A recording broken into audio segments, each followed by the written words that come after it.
En camino a ese sueño americano, 13 migrantes guatemaltecos terminaron muertos en México. Son la mayoría de las víctimas calcinadas dentro de una camioneta en Camargo, Tamaulipas. Las autoridades están investigando si agentes de inmigración pudieron estar ligados a la masacre.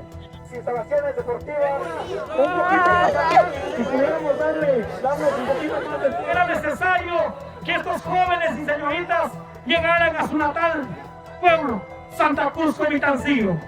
Un rinconcito perdido en el mapa de Guatemala, de gente humilde, de gente pobre, de gente trabajadora.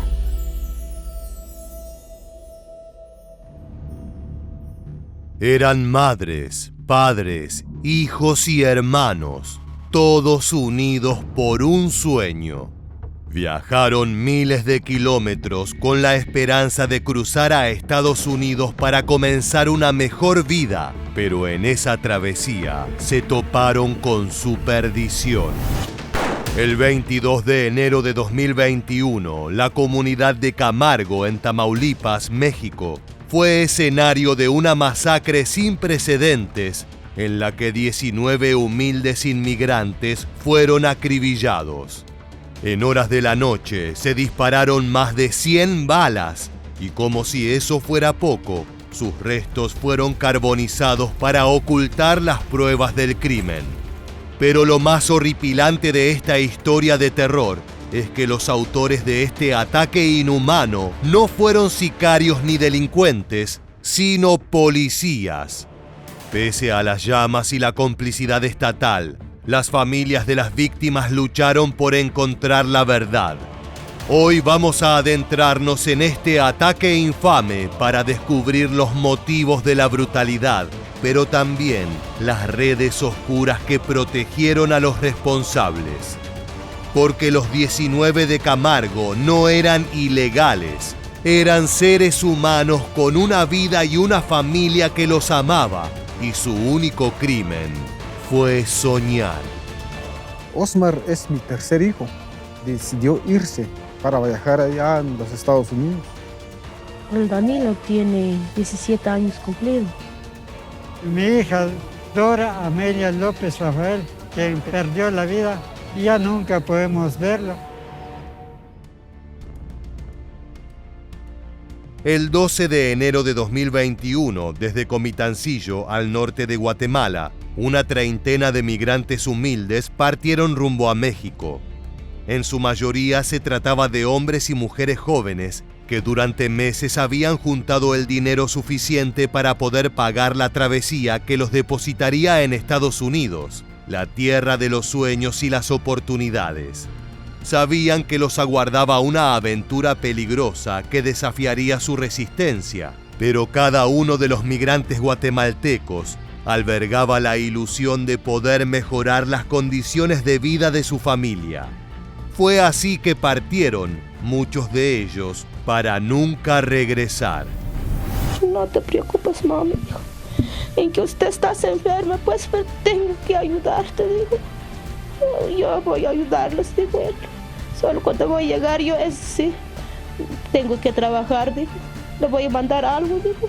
Pero así no fue, pues, lastimosamente que él pues falleció. Al cabo de 10 días, el grupo llegó a Nuevo León y allí comenzaron las situaciones alarmantes. Los migrantes habían recurrido a un grupo de guías, también conocidos como coyotes, que cobraban en dólares por sus servicios, los cuales constaban de llevar a los guatemaltecos por caminos poco transitados, lejos del ojo atento de las autoridades de migraciones. Esto implicaba recorrer rutas alternativas por zonas desoladas, y los viajeros lo sabían. El problema es que en un punto del recorrido, la caravana se detuvo sin previo aviso. Los guías no se molestaron en dar explicaciones, simplemente les dijeron a sus clientes que había mucha vigilancia y que por precaución debían aguardar un tiempo lejos de las ciudades importantes. Una muchacha aprovechó la pausa para comunicarse con su padre. Yo le preguntaba, ¿y dónde está entonces? Estamos a un desvío de la carretera. ¿Y por qué? Decía. No, es que hay mucha mira, es por eso estamos detenidos aquí, decía él. El hombre no tenía idea que aquella sería la última comunicación que tendría con su hija. En las primeras horas del 21 de enero, retomaron el camino con rumbo al río Bravo, el cual separa México de los Estados Unidos en la zona este de la frontera. Partieron a bordo de varias camionetas o buses pequeños sin identificación. Eran modelos antiguos que apenas se mantenían en funcionamiento, pero en esa zona de México una chatarra sobre ruedas no llama demasiado la atención y resulta ideal para traficar todo tipo de mercancías, incluso personas. El grupo estaba completamente hacinado y sin posibilidad de asearse o comer dignamente. Durante la travesía, uno de los migrantes dejó un mensaje de voz a su madre, relatando las penurias que estaba viviendo, pero con la esperanza de que el sacrificio valiera a cambio de un futuro más próspero. Casi un dolor de cuerpo no me permite ni acostarme, ni dormir, ni sentar. Es que nos venimos un poco apretaditos de nervios. Esa fue la última vez que Judith Ramírez escuchó la voz de su hijo. Cuando atravesaban el poblado de Camargo, Tamaulipas, uno de los vehículos tuvo problemas mecánicos y tuvo que detenerse, o al menos eso reportaron los guías. Los migrantes que continuaron en viaje aseguran que escucharon disparos que retumbaron en el cielo tamaulipeco. Al ser una zona alejada, los testigos oyeron con claridad los balazos. Se persignaron y temieron por su vida, pero sus camionetas siguieron el recorrido dejando atrás a 19 personas. 3 vehículos de la Secretaría de Seguridad Pública de Tamaulipas y 3 camionetas del grupo GOES, o Grupo de Operaciones Especiales, interceptaron a la camioneta detenida. Con sus armas en mano, los uniformados los retiraron de las camionetas con golpes e insultos y les ordenaron subir a las patrullas. Sin reportarlo ni brindar aviso a sus superiores, trasladaron a 19 migrantes hasta la comunidad de Santa Anita, en Camargo. En ese paraje lejano torturaron al grupo empleando tácticas destinadas a los criminales más peligrosos. Los gritos de dolor se disolvieron en el campo sin ser escuchados. Allí los guatemaltecos fueron mutilados y les obligaron a confesar delitos que no habían cometido. Finalmente, los oficiales fusilaron a sus víctimas con un tiro en la cabeza. Lo que siguió fue manipular la escena y deshacerse de los cadáveres para ocultar la horripilante masacre. Lograron apreciar una persecución entre policías y civiles. Lograron apreciar también los disparos de arma de fuego que efectuaron los policías y posteriormente apreciaron el fuego de esas camionetas. Y no lo refiere solo un testigo, lo refieren 2. Los uniformados del GOES y la Sedena montaron una puesta en escena frecuente en esa región plagada de bandas narcos y grupos delictivos. En horas de la noche partieron de Camargo dejando tras de sí un morboso tendal de muerte. Para ese momento, las familias de los migrantes habían perdido comunicación con sus parientes desde hacía varias horas. Si bien el viaje a Estados Unidos era largo y peligroso, algo que nunca había faltado era el momento para llamar a casa y reportar en qué zona de México se encontraban. Sin embargo, ese 21 de enero, ninguno de los guatemaltecos se comunicó. Padres, madres, hermanos e hijos se preocuparon, pero también sabían que el silencio podía ser parte de la travesía, por lo que tardaron en denunciar la situación. Mientras tanto, en México, la horripilante verdad comenzaba a salir a flote poco a poco. El 22 de enero, las autoridades de Camargo recibieron un reporte tétrico. En un vehículo abandonado en una carretera de Santa Anita, a unos 69 kilómetros de la frontera con Estados Unidos, se habían encontrado 19 cuerpos calcinados. Eran siluetas ennegrecidas, apenas sombras humeantes de lo que alguna vez habían sido personas con familias y amigos. Entre ellos se encontraban al menos 16 hombres y 3 mujeres. Las víctimas presentaban impactos de bala, al igual que el vehículo. Los peritos ratificaron 113 impactos, aunque no descartaron que la cifra pudiera estar en torno a los 150 disparos. No tenemos la certeza jurídica de quién pudo haber utilizado un arma de fuego, de quién pudo haber conducido un vehículo, de quién pudo haber estado parado observando. La escena macabra se encontraba a poco más de una hora de viaje de ciudades estadounidenses importantes como Rio Grande City, lo que daba una perspectiva siniestra a esta barbarie. Al tratarse de víctimas indocumentadas que estaban viajando de manera ilegal, la policía local no se preocupó demasiado por encontrar la manera de contactar a las familias. Los parientes de los fallecidos se enteraron de la masacre recién el 23 de enero, cuando los guías a cargo del grupo de migrantes llamaron a los familiares desde Estados Unidos para informar tanto del ataque como de la llegada a destino del resto del grupo. De esa manera comenzó la pesadilla de 19 familias que no tuvieron más opción que luchar por la verdad. Incluso el gobernador de Tamaulipas tuvo que pronunciarse ante un crimen de esa magnitud, prometiendo que las víctimas recibirían justicia.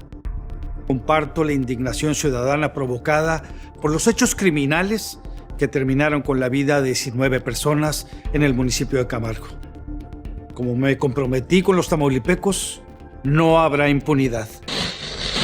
En este punto de la historia, es necesario conocer en profundidad lo que ocurre en la frontera entre México y Estados Unidos. Los viajes de migrantes que buscan cruzar de manera ilegal son un fenómeno recurrente que se ha transformado en un negocio muy redituable para los cárteles mexicanos. Esto se debe a que organizaciones como el Cártel Jalisco Nueva Generación o el Cártel del Golfo son quienes dominan las comunidades del norte azteca y cobran un montón en dólares por guiar a sus humildes clientes. Lo peor es que en muchas ocasiones los narcos no cumplen su parte del trato y optan por secuestrar o convertir a los migrantes en sicarios bajo amenaza de aniquilar a sus familias. Para los viajeros de Centro y Sudamérica, marchar hacia el norte es una travesía potencialmente mortal. Pero este suculento negocio sería absolutamente imposible sin la colaboración o el silencio de las autoridades. Es bien sabido que en comunidades como Camargo, la policía y el ejército son parte de esa red ilegal dirigida por los narcotraficantes. Los cárteles controlan la frontera y actúan en complicidad con el gobierno, ya sea municipal o estatal. Incluso se han reportado casos en los que policías actuaron como coyotes guiando a migrantes hacia los cruces del río Bravo. De igual manera, esas autoridades corruptas también colaboran en los secuestros y asesinatos que ocurren como daño colateral de este negocio tan turbio. Es por eso que cuando iniciaron las investigaciones por las 19 víctimas de Camargo, hubo dudas sobre la capacidad del sistema mexicano para revelar la verdad a las familias guatemaltecas. El gobierno de Guatemala manifiesta su rechazo absoluto ante las atrocidades cometidas en esta masacre. Vamos a luchar y vamos a seguir exigiendo también que haya justicia por este lamentable hecho. Hemos visto masacre tras masacre de migrantes. ¿Por qué se cree que ahora no va a haber impunidad? Bueno, nosotros sabemos históricamente que han habido masacres en otros años.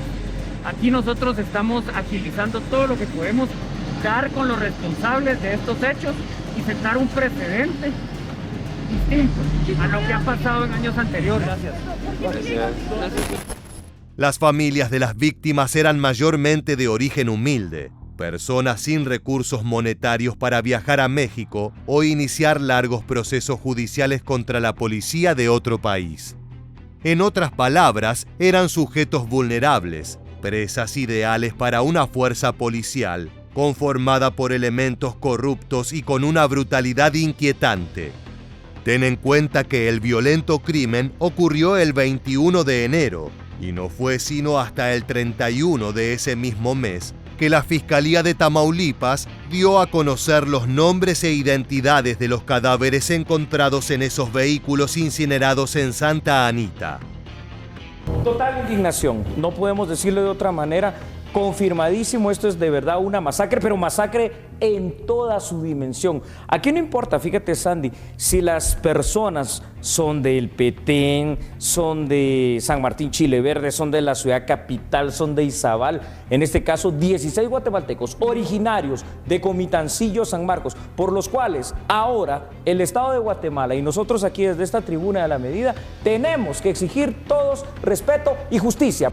Los parientes de los fallecidos fueron informados a cuentagotas y recibieron un maltrato constante por parte de las autoridades mexicanas. Era evidente que el país azteca trataba de ocultar los detalles más sangrientos para evitar una nueva mancha en el historial de sus fuerzas policiales y militares. Desde Guatemala, las medidas de investigación tomadas se veían como un esfuerzo a medias, ignorando las pistas dejadas por los perpetradores, casquillos, armas de fuego disparadas y el hecho de que incineraron los restos para tratar de ocultar el crimen. Esto último no coincide con el modus operandi narco. A los sicarios por lo general no les importa que las autoridades encuentren los cadáveres de migrantes. Saben que sus acciones quedarán impunes. A ver, disculpen, es decir, le tenemos un alto respeto y un alto cariño a ese país, lo hemos dicho, es un país con el cual tenemos un relacionamiento muy bueno, nos han tratado muy bien cuando hemos estado ahí, es nuestro principal socio comercial latinoamericano, pero en este caso, a pesar de todo eso, las acciones, discúlpenme ustedes, que está tomando el Estado mexicano son tibias, porque después de eso, ¿cuánto tiempo ha pasado ya? Más de un mes. ¿Y cuáles son las acciones verdaderas? ¿Cuáles son las líneas de investigación? ¿Dónde están los autores materiales? ¿Cómo va a garantizar México? ¿Cómo va a garantizar México que esto no vuelva a suceder? El crimen movilizó a muchas organizaciones de derechos humanos que vieron en la masacre una clara falta de respeto a la humanidad de los migrantes. No solo eso, sino que al tratarse de personas sin recursos económicos, había un claro aprovechamiento clasista. Las voces de las familias solo eran escuchadas si reciben apoyo de medios de comunicación y activistas. Luego de varias pujas entre los gobiernos, los cuerpos de las víctimas fueron enviados a su Guatemala natal para recibir sepultura. Las familias querían comenzar su duelo, aún sin tener todas las respuestas que merecían. Aquí en la ciudad de Guatemala, con el arribo de los restos de estos 16 migrantes que fueron acribillados y eventualmente incinerados en la comunidad de Camargos, Tamaulipas, muy cerca de la frontera con Texas en Estados Unidos. Aquí a mis espaldas se encuentran los ataúdes donde los están empezando a preparar para trasladarlos a sus comunidades de origen. Aquí pueden ver también algunas de las camionetas que llevarán a todas estas personas que vivían en esos lugares y pues que han regresado a su país lamentablemente de esta manera sin vida. Entre llantos y mucho dolor, las familias organizaron actos públicos en los cuales invitaron a todos los guatemaltecos a participar. No solo eran funerales y misas en memoria de los fallecidos, también eran un grito de protesta para reclamar justicia por la masacre en Camargo. No era posible que la muerte de 19 personas quedase sepultada bajo procesos judiciales inoperantes, documentos imprecisos y mentiras. Alma de nuestro hermano Edgar y el alma de todos los fieles difuntos, por la misericordia de Dios, descansen en paz. Amén. Solo quiero agradecer a todas las familias, amigos, agradezco a todos que han conocido a mi papá. Él fue un papá excelente y que lo voy a tener conmigo siempre. No de persona, sino que así dentro de mi corazón, porque yo sé que su espíritu está aquí y lo siento, su calor. Esto no es un adiós finalmente a mi papá, sino que hasta luego a mi papá en el cielo. No era la primera vez que fallecían migrantes en México. Basta con recordar masacres como la de San Fernando, Tamaulipas en 2010 o la de Cadereyta en 2012. hay un rastro de sangre inocente que llega hasta el presente, un síntoma de un problema mucho más grande que involucra a cárteles, políticos y uniformados. El 2 de febrero de 2021, las autoridades mexicanas detuvieron a 12 policías estatales por su posible participación en el asesinato de los 19 migrantes. Irving Barrios Mojica, titular de la Fiscalía General de Justicia de Tamaulipas, aclaró que los uniformados fueron acusados de homicidio calificado, abuso de autoridad y falsedad en informes dados a la autoridad. En otras palabras, actuaron como un brazo armado ilegal que no responde a sus superiores. Las identidades de los policías fueron reveladas y se trataba de 11 hombres y una mujer con varios años de carrera en la fuerza. La Fiscalía de Tamaulipas confirmó las sospechas que tenían los investigadores guatemaltecos. Todos los elementos involucrados pertenecían al grupo de operaciones especiales, por lo que contaban con el entrenamiento necesario para actividades de alta complejidad. Aplicando sus años de servicio, alteraron la escena del crimen para que se asemejara a una masacre narco tradicional, con la esperanza de que sus víctimas se confundieran con las otras miles que fallecen en manos de sicarios. No sé por qué hicieron eso. Sí, no sé por qué hicieron eso a mi hijo. Nos pido justicia.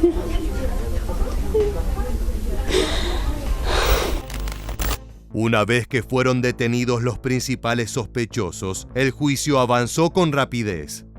La primera audiencia fue realizada a puerta cerrada debido a la pandemia del COVID-19 en el Juzgado de Control del Penal de Victoria.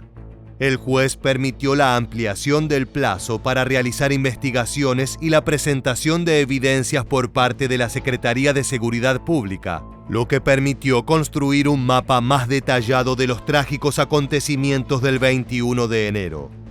De esa manera se conoció el terreno en Santa Anita donde fueron trasladadas las víctimas para su posterior tortura y ejecución. Lo más doloroso es que esta no fue la primera masacre de este tipo que aconteció en México, ni tampoco el primer episodio de violencia institucional llevado a cabo por policías de Tamaulipas y miembros del Grupo de Operaciones Especiales. De hecho, el nombre anterior del grupo, Centro de Análisis, Inteligencia y Estudios, había sido cambiado justamente para limpiar su imagen, pues ya se lo había vinculado a desapariciones forzadas, robos, asesinatos y abusos de autoridad. Más allá de la detención de los 12 policías, en Guatemala las acciones seguían teniendo sabor a poco. Era una respuesta insuficiente que dejaba por fuera la complicidad de todo el sistema migratorio. Que ahora con estas acciones de lo que hicieron de arrestar a estos 12 policías, literalmente del estado de Tamaulipas, pues como que todo ya terminó y quedó en el olvido. No, señores, a este tema hay que prestarle seguimiento día con día. La resolución del caso fue posible gracias a que uno de los 12 detenidos involucrados en la masacre decidió cooperar y narró con lujo de detalles cómo sucedieron los hechos realmente. En 2023, los culpables fueron sentenciados a penas de entre 50 y 69 años de cárcel efectiva. Por su colaboración, el ex policía colaborador no recibió la misma condena que el resto de sus compañeros y solo fue acusado del cargo de abuso de autoridad y recibió una pena de 19 años en prisión. Las condenas fueron recibidas con frialdad. Para las familias de las víctimas quedaron muchas preguntas sin responder, en especial la posible complicidad de las autoridades migratorias y estatales en el intento de encubrimiento. Es por eso que hasta el día de hoy en Guatemala, la masacre de Camargo se recuerda con profundo dolor. Mi hermano decía que tengo que morir, pero con una bandera en el pecho, decía mi hermano. Y se ha cumplido lo que él decía. Regresó envuelto con una bandera en el pecho. En enero de 2022, autoridades de Guatemala lograron desbaratar a una banda de coyotes o guías de migrantes que habría estado involucrada en el viaje trágico que culminó en la muerte de los 19 viajeros. Desgraciadamente, ese grupo es tan solo uno de entre los miles que se encuentran en funcionamiento y que ganan millones de dólares al año aprovechándose de las necesidades y sueños de las personas más humildes del continente. Está claro que lo acontecido en Camargo no fue una simple tragedia, sino el resultado brutal de la criminalización de los migrantes y la podredumbre que corroe a las instituciones mexicanas. De esta manera llegamos al final del video.